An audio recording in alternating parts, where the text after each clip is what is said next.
والصلاة والسلام على رسول اللہ اما بعد. حضرات علماء کرام،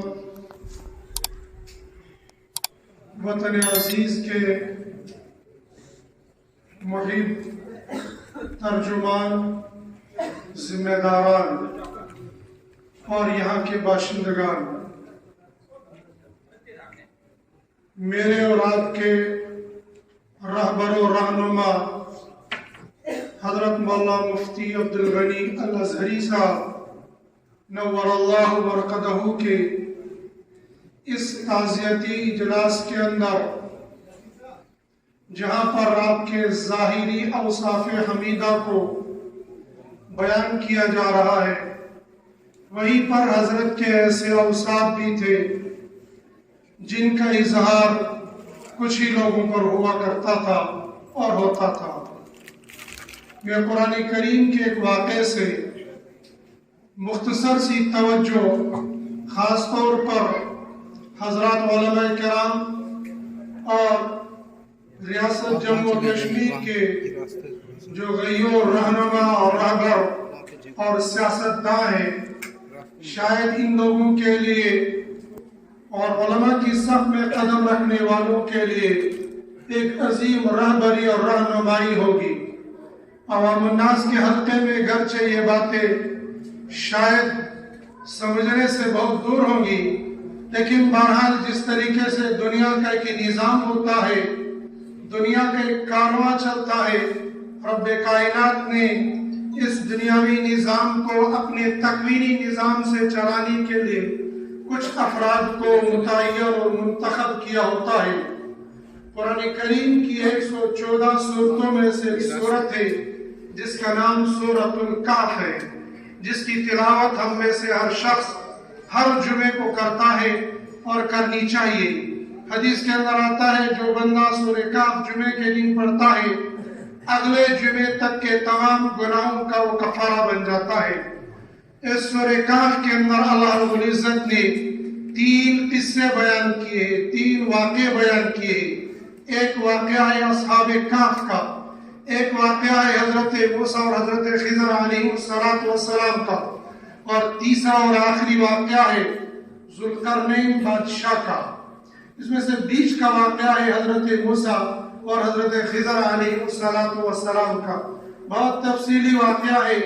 اہل علم حضرات اس کی تفسیر اور اس کے نقاط سے بخوبی واقف ہے. بس اشارتاً جب اس واقعے کو ہم پڑھتے ہیں، حضرت موسیٰ علیہ السلام نبوت کے اس مقام پر فائز ہے جس پر کلیم اللہ کا خطاب حضرت موسیٰ کو ملا، اس لیے کہ ڈائریکٹ بات کی تھی. ابراہیم کو خلیل اللہ کہا، عیسیٰ کو روح اللہ کہا، محمد کو رسول اللہ کہا. موسیٰ علیہ السلام کلیم اللہ تھے. ادھر حضرت خضر علیہ السلام کے ساتھ ملاقات طے ہو گئی. حضرت موسیٰ علیہ السلام نے عرض کیا کہ میں آپ کی اتباع چاہتا ہوں، تو انہوں نے کہا کہ آپ میرے ساتھ رہیں لیکن صبر نہیں کر پائیں گے. کہا میں ضرور صبر کر پاؤں گا. کہا میری شرط ہے فَإِنِ اتَّبَعْتَنِي فَلَا تَسْأَلْنِي، اگر میرے ساتھ رہنا چاہتے ہو پھر مجھ سے کوئی پوچھ گچھ مت کر لینا. کہا یقینی طور پر. فَانْطَلَقَا، کہا چلو یہاں سے. حَتَّى إِذَا رَكِبَا، جب وہ سوار ہوئے کشتی کے اندر، حضرت خضر علیہ السلام نے کشتی کو توڑ دیا. کہا یہ کیا کیا؟ کیا آپ ہم کو غرق کرنا چاہتے ہیں؟ قَالَ أَلَمْ أَقُلْ إِنَّكَ لَن تَسْتَطِيعَ مَعِيَ صَبْرًا، میں نے کہا نہیں تھا میرے ساتھ رہ کر صبر نہیں کرو گے؟ کہا حضرت مجھے معاف کیجئے گا، غلطی ہو گئی. فَإِنِ اتَّبَعْتَنِي، میں نے اگر اس کے بعد میں آپ سے سوال کروں گا تو مجھ سے یہ غلطی ہو گئی. مدارس ہو یا دیگر جگہ ہو، پہلی غلطی پر نوٹس لگا لیا، آئندہ غلطی نہیں کروں گا. پھر یہاں سے چلے گئے. فانطلقا، یہاں سے چل پڑے. بچے سے ملاقات ہوئی. فقتلا، اس بچے کو قتل کر دیا.